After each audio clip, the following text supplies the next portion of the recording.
ప్రభువునందు ప్రియులారా, ప్రభువైన యేసుక్రీస్తు వారి పరిశుద్ధ నామములో మీ అందరికీ కూడా నా హృదయపూర్వకమైన వందనాలు తెలియజేస్తున్నాను. దేవుడు మిమ్మల్ని మీ కుటుంబాలను బహుగా దీవించి ఆశీర్వదించి రక్షించునుగాక. ప్రియులారా, మరొకసారి ఈ విధంగా మనం కలిసి దేవుని యొక్క వాక్యాన్ని ధ్యానం చేసేటువంటి కృపను భాగ్యమును ప్రభు మనందరికీ అనుగ్రహించినందుకు నేను ప్రభుని స్తుతిస్తున్నాను. ప్రియులారా, మరొక వర్తమానం ద్వారా మనము ప్రభు చేత దీవించబడాలని ప్రభు మనకు కొన్ని విషయాలు మనకు జ్ఞాపకం చేయాలని ప్రభు ఆశపడుతున్నాడు. ప్రత్యేకించి తల్లిదండ్రులు పిల్లల కొరకు చేయవలసిన కొన్ని ప్రార్థనలు ఏంటో ప్రభు మనకు జ్ఞాపకం చేయాలని ప్రభు ఆశపడుతున్నాడు. సూసన్నా వెస్లీ అని ఈమె ఇంగ్లాండ్ దేశానికి చెందినది. ఈ భక్తురాలికి 19 మంది కుమారులను ప్రభు అనుగ్రహించాడు. అయితే కొద్ది నెలలకే 9 మంది కుమారులు చనిపోయారు. మిగతా 10 మంది కుమారులను 16 ఒక అద్భుతమైన ఆత్మీయ సలహాలు లేకపోతే ఒక ఈ 16 ప్రాముఖ్యమైన విషయాల మీద, ఆ 16 ప్రాముఖ్యమైన మెట్ల మీద 10 మంది పిల్లలను పెంచగలిగినట్లుగా మనము చూడొచ్చు.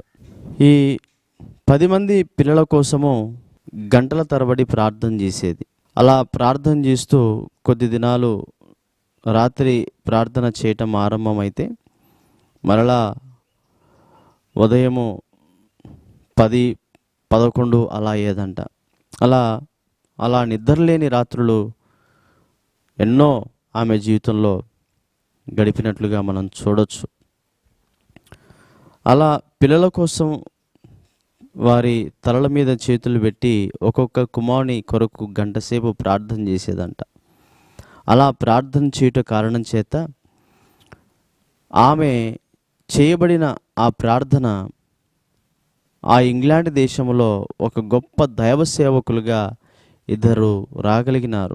వారిలో ఒకరు జాన్ వెస్లీ గారు. అనేక లక్షల మందిని ప్రభు చెంతకు నడిపించాడు.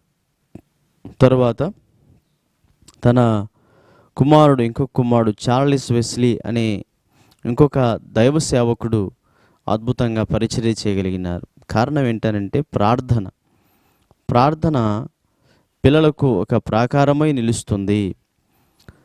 ప్రార్థన పిల్లలకు ఒక కంచెలాగా ఉంటుంది. కాబట్టి ప్రార్థన పిల్లల కొరకు మనము చేయగలిగితే ఎంతో అద్భుతంగా ఆశీర్వాదకరంగా ఉంటుంది. మనం చూస్తున్నాం నేటి సమాజంలో పిల్లలు ఎంతటి దారుణానికి ఒడిగడుతూ ఉన్నారు, ఎంతటి దారుణమైన పనులు చేస్తూ ఉన్నారు. మనము మన కుటుంబాలలో, మన ఇరుగు పొరుగు వారి కుటుంబాలలో, మన వీధులలో, మన గ్రామంలో మనము చుట్టూ చూస్తున్న పరిసరాలలో పిల్లలు ఏ విధంగా ఉంటూ ఉన్నారో మనము చూడగలుగుతూ ఉన్నాం. అయితే వాక్యం వింటున్న మనము మన పిల్లల కొరకు మనము ప్రార్థన చేయగలిగితే నిజంగా మన పిల్లలను మనం రక్షించుకోగలుగుతాం. వారు చెడిపోకుండా, పడిపోకుండా చక్కటి ఆత్మీయమైన మార్గంలో నడవటానికి ప్రభువు మన పిల్లలకు సహాయము దేవుడు తప్పక చేస్తాడు. అందును బట్టే పరిశుద్ధ గ్రంథంలో ఒక శ్రేష్టమైన మాట ఉంది. విలాపవాక్యములు 2వ అధ్యాయము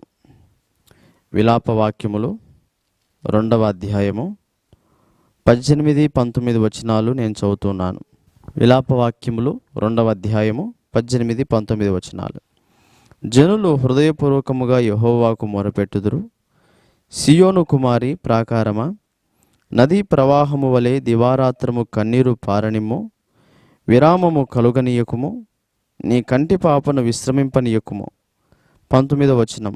నీవు లేచి రేయి మొదటి జామున మొరపెట్టుము. నీళ్లు కుమ్మరించున్నట్లు ప్రభువు సన్నిధిని నీ హృదయమును కుమ్మరించుము. నీ పసిపిల్లల ప్రాణము కొరకు నీ చేతులను ఆయన తట్టు ఎత్తుము అనే మాట చూస్తున్నాం. సియోను కుమారి ప్రాకారమా, మనము చేసే ప్రార్థనలు ప్రాకారంగా నిలుస్తాయి అన్నదానికి ఈ యొక్క వచనం అద్భుతంగా సహాయపడుతుంది. ప్రాకారంగా నిలుస్తుంది మనం చేసే ప్రార్థనలు. కాబట్టి వాక్యం వింటున్న మనము ఆ విధంగా ప్రార్థన చేసుకుందాం. విన్న తర్వాత మన పిల్లల కొరకు వారి మీద చేతులుంచి మనం అలా ప్రార్థన చేయటానికి ఇష్టపడదాం అని ప్రభు మనకి జ్ఞాపకం చేస్తూ ఉన్నాడు. కాబట్టి మనము పిల్లల కొరకు చేయవలసిన కొన్ని ప్రాముఖ్యమైన ప్రార్థనలు ఏంటో ఈరోజు అంశంగా మనము దాన్ని ఉంచుకొని మనము ప్రార్థన దేవుని నుంచి సహకారం పొంది మనము ఈ వాక్య ధ్యానాన్ని కలిగి ఉందాం. మొదటిగా మనము చేయవలసిన ప్రార్థన ఏంటి అని అంటే, మన పిల్లల కొరకు విధేయత కలిగిన పిల్లలుగా నా పిల్లలు ఉండటానికి సహాయం చేయి నాయనా అని ప్రభువుకి మనం ప్రార్థన చేయాలి. దేవా, నా పిల్లలు దేవదేవుడవైన నీకు విధేయత చూపించాలి. దేవా, నా పిల్లలు తల్లిదండ్రులమైన మాకు విధేయత చూపించాలి. అంతేకాకుండా దేవా, మా పిల్లలు పెద్దలకు విధేయులుగా ఉండాలి. అంతేకాకుండా దేవా, నా పిల్లలు దైవ సేవకునికి కూడా విధేయత కలిగి ఉండాలి అని మనము ప్రార్థన చేయాలి. విధేయత కలిగిన పిల్లలుగా ఉండాలి. ఎందును బట్టి అంటే నేటి దినాలలో అది కరువు అవుతుంది. చాలామంది పిల్లలు విధేయత కలిగి లేరు. కారణం ఏంటనంటే వారు కలిగి ఉన్న స్నేహాలు, లేకపోతే వారు వెళుతున్న మార్గము గురించి మనము ప్రార్థన అలా చేయకపోవడమేమో అని అనిపిస్తుంది. కాబట్టి విధేయత కలిగిన పిల్లలుగా దేవా, నా పిల్లలను నీవు చెయ్యి అని ప్రభువుకి మనం ప్రార్థన చేయాలి. చూడండి 30వ అధ్యాయం, సామెతల గ్రంథం 30వ అధ్యాయము 11వ వచనం. తన తండ్రిని శపించుచు తల్లిని దీవించని తరము కలదు అనే మాట చూస్తున్నాం.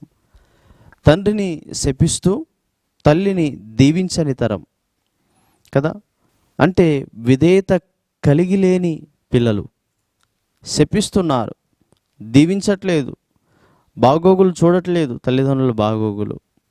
విధేయత కలిగి లేరు, మాట వినటం లేదు. కాబట్టి విధేయత కలిగిన పిల్లలుగా దేవా, నా పిల్లలను ఉంచు అని ప్రభువుకి మనం ప్రార్థన చేయగలగాలి.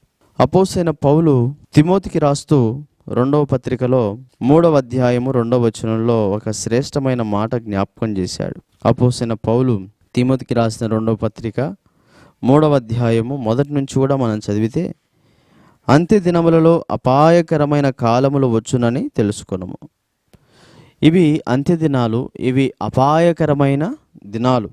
2వ వచనం, ఎలాగనగా మనుషులు స్వార్థప్రియులు, ధనాపేక్షులు, బింకములాడువారు, అహంకారులు, దూషకులు, తల్లిదండ్రులకు అవిధేయులు అనే మాట చూస్తున్నాం. తల్లిదండ్రులకు అవిధేయులైన వారు అపాయకరమైన కాలంలో, ఈ అంత్య దినాలలో మనం ఎక్కువగా చూస్తూ ఉన్నాం. అయితే మన పిల్లలు మాత్రం తల్లిదండ్రులకు అవిధేయులుగా ఉండకోకుండా, దైవ సేవకులకు అవిధేయులుగా ఉండకుండా, దేవదేవునికి అవిధేయులుగా కాకుండా, పెద్దలకు అవిధేయులుగా కాకుండా విధేయులుగా కలిగి ఉండాలి అని అంటే ప్రార్థన. దేవా, నా పిల్లలు విధేయత కలిగిన పిల్లలుగా చెయ్యేసయ్యా అని ప్రభువుకి మనం ప్రార్థన చేయగలిగితే దేవుడు మన పిల్లలను అలా చేయగలిగిన దేవుడు. దావీదు కుమారులలో అమ్నోను తండ్రికి విధేయత కలిగి లేడు. అబ్షాలోము తండ్రికి విధేయత కలిగి లేడు. తరువాత మనము అదోనియా చూస్తాం. అదోనియా తండ్రికి విధేయత కలిగి లేడు. కానీ సొలొమోను మాత్రం తండ్రికి విధేయుడైనాడు కనుకనేనేమో గొప్పగా దేవుడు సొలొమోనును ఆశీర్వదించాడు. తర్వాత అతని జీవితం వ్యర్థమైంది. కానీ యేసు ప్రభు చెప్పిన ఆ అద్భుతమైన ఆ విషయాల పట్ల శ్రద్ధ కలిగి యేసుక్రీస్తు బాటలో యెహోవా దేవుడు చెప్పిన ప్రకారంగా సొలొమోను తాను చేసినట్లుగా మనం చూస్తాం. తండ్రికి దావీదుకి కూడా విధేయత కలిగి జీవించినట్లుగా మనం లేఖన భాగాల్లో చూడొచ్చు. అమ్నోను అంతగా ఆశీర్వదించబడలేదు. తర్వాత అబ్షాలోము అంతగా ఆశీర్వదించబడలేదు. అదోనియా ఆశీర్వదించబడలేదు. కారణం ఏంటనంటే తండ్రికి విధేయత కలిగి లేరు. కానీ సొలొమోను మాత్రం తండ్రికి అద్భుతంగా విధేయత చూపిన వ్యక్తిగా మనము చూడొచ్చు. కాబట్టి దేవా, నా పిల్లలు విధేయత కలిగిన పిల్లలుగా ఉంచు అని మనం ప్రభువుకి ప్రార్థన చేయాలి అనే మొదటి మాటగా మనం చూస్తున్నాం. సామెతల గ్రంథం 30వ అధ్యాయము 17వ వచనాన్ని నేను చదువుతున్నాను. సామెతల గ్రంథం 30వ అధ్యాయము 17వ వచనం. తండ్రిని అపహసించి తల్లి మాట విననొల్లని వాని కన్ను లోయకాకులు పీకును, పక్షిరాజు పిల్లలు దానిని తినును అనే మాట చూస్తున్నాం. అంటే అవిధేయత కలిగిన పిల్లల గురించి వ్రాయబడిన సంగతి ఏంటి అని అంటే, తండ్రిని అపహసించి తల్లి మాట విననొల్లని విధేయత చూపని వాని కళ్ళు లోయకాకులు పీకును. అంటే ఎంతటి శాపముందో చూడండి విధేయత కలిగి లేకపోతే. కాబట్టి విధేయత కలిగిన పిల్లలుగా నా పిల్లలను చెయ్యి అని ప్రభువుకి మనము ప్రార్థన చేయాలి అని ప్రభు ఆశపడుతూ ఉన్నాడు. విధేయత కలిగి ఉంటే ఎన్నో ఆశీర్వాదాలు ప్రభువు ఇవ్వగలడు. విధేయత కలిగి ఉంటే చూడండి, సామెతల గ్రంథం 22వ అధ్యాయము 4వ వచనం. సామెతల గ్రంథం 22వ అధ్యాయము 4వ వచనం. యెహోవా యందు భయభక్తులు కలిగి ఉండుట వినయమునకు ప్రతిఫలము, ఐశ్వర్యమును ఘనతయు జీవమును దాని వలన కలుగును అనే మాట చూస్తున్నాం. విధేయత ద్వారా, వినయం ద్వారా 3 భాగ్యాలు లభిస్తాయి. ఒకటి ఐశ్వర్యము, ఘనత, జీవం ప్రభు మనకిస్తాడు. కాబట్టి మనము ఒక్క విధేయత కలిగి ఉంటే 3 శ్రేష్టమైన అద్భుతమైన ఆశీర్వాదాలు మనం పొందుకోగలుగుతాం. ఏంటివి? ఐశ్వర్యం, ఘనత, జీవం ప్రభు విధేయతలో దాచి ఉంచాడు. కాబట్టి దేవా, నా పిల్లలు విధేయత కలిగిన పిల్లలుగా చెయ్యి అని ప్రార్థిస్తున్నావంటే ఇంకా 3 శ్రేష్టమైన ఆశీర్వాదాల కొరకు నీవు ప్రార్థన చేస్తూ ఉన్నావు. అంటే ఐశ్వర్యము, జ్ఞానము, జీవము, ఘనత దేవుడు ఆ విధేయతలో దాచి ఉంచాడు. కాబట్టి ప్రార్థన చేద్దాం. దేవా, నా పిల్లలు విధేయత కలిగిన పిల్లలుగా చెయ్యి అని ప్రభువుకు మనం ప్రార్థన చేద్దాం. రెండవదిగా, దేవా, నా పిల్లలు భయభక్తులు కలిగిన పిల్లలుగా చెయ్యి. భయభక్తులైన పిల్లలుగా చెయ్యి. అందును బట్టి ప్రసంగి 12:2లో మనం చూస్తాం, బాల్య దినములలోని సృష్టికర్తను స్మరణకు తెచ్చుకునము. సృష్టికర్తను స్మరణకు తెచ్చుకునము అంటే భయభక్తులు కలిగిన పిల్లలుగా నా పిల్లలను చేయి నాయన. బాల్యంలోనే నీ వైపు వారి దృష్టిని మళ్లించు నాయన అని ప్రభువుకి మనం ప్రార్థన చేయాలి. 22వ అధ్యాయం 6వ వచనంలో సామెతలు, బాలుడు నడవవలసిన త్రోవను వానికి నేర్పము, వాడు పెద్దవాడైనప్పుడు దాని నుండి తొలగిపోడు అనే మాట మనం చూస్తాం. ఉదాహరణకు యేసుక్రీస్తు ప్రభుల వారు తన 12వ ఏటలోనే యెరూషలేములోనికి వెళ్ళాడు.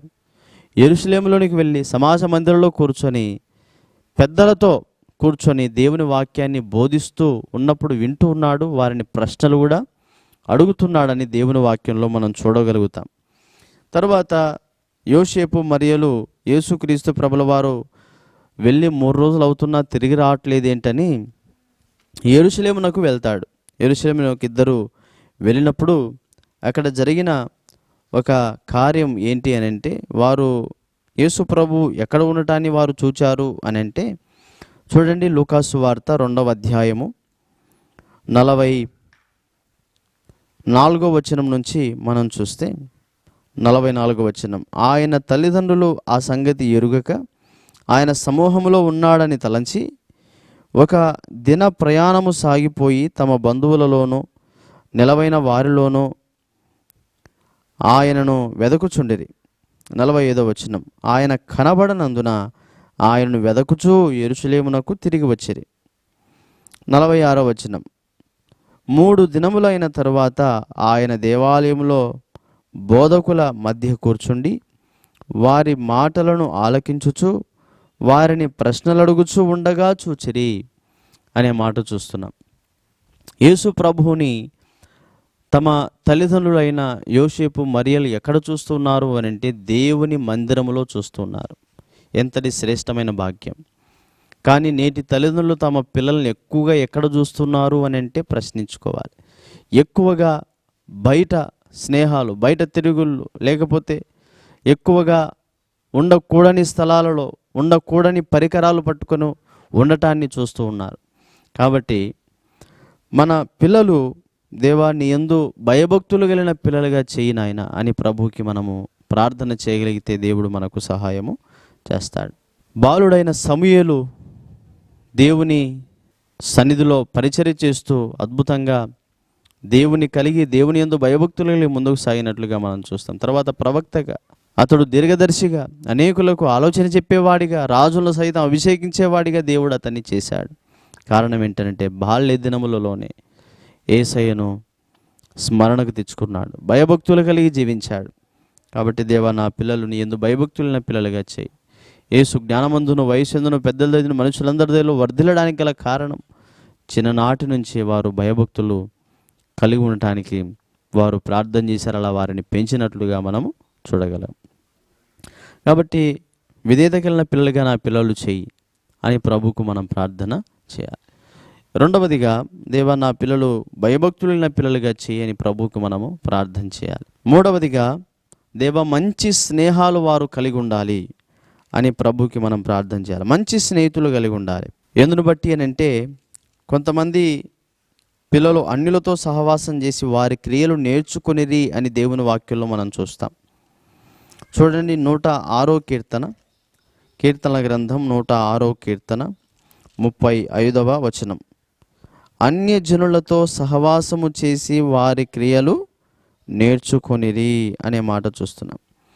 అన్యజనులతో సహవాసం చేసి వారి క్రియలు నేర్చుకొనిరి. క్రైస్తవులే, దేవుని పిల్లలే ఎవరితో సహవాసం చేస్తున్నారు అని అంటే అన్యులతో సహవాసం చేసి వారి క్రియలు నేర్చుకొనిరి. అందును బట్టి కొరింథీ మొదటి పత్రిక 15:33లో మోసపోకుడి, దుష్ట సాంగత్యము మంచి నడవడిని చెరుపును అని మనం చూస్తాం. కాబట్టి వాక్యం వింటున్న ప్రియులారా, మనము మంచి స్నేహాలు కలిగి ఉండాలని మన పిల్లల కొరకు మనం ఇప్పటి నుంచి ప్రార్థన చేయాలి. ఎందును బట్టనంటే బాలుడు నడవవలసిన త్రోవను వానికి ఇప్పటి నుంచి నేర్పాలి, పెద్దవాడైనప్పుడు దాని నుండి తొలగిపోడని దేవుని వాక్యంలో మనం చూస్తాం. మంచి స్నేహితులు, మంచి స్నేహాలు మనం వారికి నేర్పగలిగితే ఎంతో దీవెనకరంగా, ఆశీర్వాదకరంగా ఉంటుంది. బియ్యమే బొగ్గులో కలిపితే చేతబడి చేస్తారు, బియ్యాన్ని పసుపులో కలిపితే అక్షింతలుగా ఉపయోగిస్తారు, బియ్యాన్ని తీపి పదార్థంలో వేస్తే అది పాయసంగా మారుతుంది. బియ్యమే 3 విధాలుగా ఉపయోగపడుతుంది. మన పిల్లలే ఎవరితో సహవాసం చేస్తారో వారు వాళ్ళలా అయిపోతారు. కాబట్టి మన పిల్లలు ఎవరితో తిరుగుతున్నారు, ఏం చేస్తూ ఉన్నారు, ఎలాంటి స్నేహాలు కలిగి ఉన్నారని మనము ఒక దృష్టి వారి పట్ల మనం కలిగి ఉండాలని దేవుడు మనకు జ్ఞాపకము చేస్తూ ఉన్నాడు. మంచి స్నేహాలు మనము కలిగి ఉండాలని వారి కొరకు మనము ప్రార్థన చేసే వారిగా ఉండగలిగితే నిజంగా అద్భుతంగా ఉంటుంది. విధేయత కలిగిన పిల్లలుగా నా పిల్లలను చెయ్యి, భయభక్తులైన పిల్లలుగా నా పిల్లలు ఉంచు. తర్వాత దేవా మంచి స్నేహాలు వారు కలిగి ఉండాలని మనం వారి కొరకు ప్రార్థన చేయాలి. ఎందును బట్టానంటే బైబిల్లో ఒక చక్కటి ఉదాహరణ ఉంది. దానియేలు మంచి స్నేహాలు కలిగి ఉన్నాడు. షడ్రక్, మేషక్, అబేద్నెగోలు దేవుణ్ణే ఆరాధించేటువంటి స్నేహితులు, దేవునికే ప్రథమ స్థానం ఇచ్చేటువంటి స్నేహితులు, అపాయం వచ్చినప్పుడు దేవుని వైపు చూచేటువంటి కనులు కలిగిన స్నేహితులు కలిగి ఉన్నాడు. అందును బట్టే గొప్ప ఉపద్రవములో కూడా విడిపించబడ్డానికి కారకుడు కాగలిగినాడు. మంచి స్నేహాలు, ప్రార్థనాపరులైన స్నేహితులు, ఆత్మీయులైన స్నేహితులు, దేవుని వైపు త్రిప్పగలిగిన స్నేహితులు మనము కలిగి జీవించాలని ప్రభువు ఆశపడుతున్నాడు. కాబట్టి మోసపోకండి, దుష్ట సాంగత్యము మంచి నడవడిని చెరుపును. ఈ లోక స్నేహము దేవునికి వైరమని దేవుని వాక్యంలో చూస్తాం. ఎందును బట్టి అని అంటే లోకములో ఉన్నదంతా శరీరాశ, నేత్రాశ, జీవుడము అవి తండ్రి వలన పుట్టినవి కావి, అవి లోక సంబంధమైనవి. కానీ దేవుని చిత్తం జరిగించేవాడు నిరంతరము నిలుస్తాడని దేవుని వాక్యంలో చూస్తాం. మంచి స్నేహాల కొరకు మనం ప్రార్థన చేద్దాం. తర్వాత మనము వారి కొరకు ఏం ప్రార్థన చేయాలి అని అంటే, దేవా సుబుద్ధి కలిగిన పిల్లలుగా నా పిల్లలను చేయి. మంచి బుద్ధి కలిగిన, సుబుద్ధి అని అంటే మంచి బుద్ధి కలిగిన పిల్లలుగా నా పిల్లలను చేయి. చూడండి సామెతల గ్రంథం 19వ అధ్యాయము 14వ వచనం. సామెతల గ్రంథం 19వ అధ్యాయము 14వ వచనం. గృహమును విత్తమును పితరులిచ్చిన స్వాస్థ్యం, సుబుద్ధి గల భార్య యెహోవా యొక్క దానము అని చూస్తాం. నేటి తల్లిదండ్రులు తమ పిల్లలకు గృహమును, విత్తమును అంటే డబ్బును సమకూరుస్తూ ఉన్నారు, మంచిది. కానీ సుబుద్ధిని మనం వారికి ఇవ్వగలిగితే నిజంగా వారికి తప్పక దేవుడు అన్నీ దాని ద్వారా ఇవ్వగలిగిన వాడు అని మనం చూడగలం. కాబట్టి మంచి బుద్ధి నేటి పిల్లలకు మంచి బుద్ధి కలిగిన పిల్లలుగా ఉండాలి అని వారి కొరకు మనం వారి మీద చేతులెత్తి ప్రార్థన చేయాలి. అంతేగాని దుర్బుద్ధి ఉండకూడదు వారిలో, చెడ్డ బుద్ధి ఉండకూడదు వారిలో. మంచి బుద్ధి కలిగిన వారిగా దేవా నా పిల్లలు ఉండాలి అని మనం వారి కొరకు ప్రార్థన చేయాలి. సామెతల గ్రంథం 3వ అధ్యాయము 5వ వచనం చూస్తే, సామెతల గ్రంథం 3వ అధ్యాయము 5వ వచనం, నీ స్వబుద్ధిని ఆధారము చేసుకొనక అనే మాట చూస్తాం.